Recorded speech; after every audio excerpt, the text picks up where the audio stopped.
Bonjour à tous. Quand j'ai vu ces images sur le site de Jérémy Visuel aujourd'hui, je me suis dit, tiens, allez, je vais vous dire un mot. Petite histoire du samedi.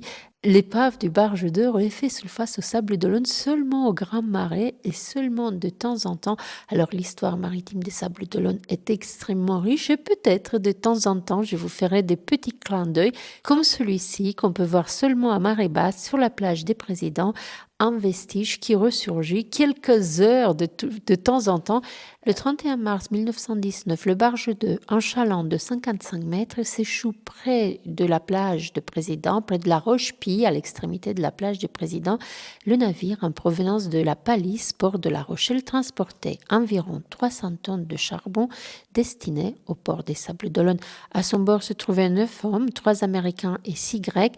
En raison du mauvais temps, le navire n'a pas pu rentrer dans le chenal et a dérivé avant de se échouer. Vous vous rappelez ce que je vous disais pendant le Vendée Globe de cette passe pour l'entrée des Sables d'Olonne. L'entrée du port est très dangereuse lorsque la météo n'est pas bonne parce qu'au Sables d'Olonne, nous sommes tout de suite dans l'océan en fait. On n'est pas abrité. Donc la passe est assez dangereuse et je pense que c'est ce qui s'est passé avec cet équipage. Alors ce que je ne sais pas du tout si les marins ont été secourus ou pas. Ça, si quelqu'un connaît l'histoire, n'hésitez pas à me le dire. Un grand merci à Jérémy qui m'autorise à utiliser ces visuels. Les restes du navire, bien que partiellement submergés, offrent dans ces images un aperçu très poignant. Et je me suis dit, allez, il fallait que je vous en parle. Bon week-end à vous. À bientôt ici. Voilà. Bye bye.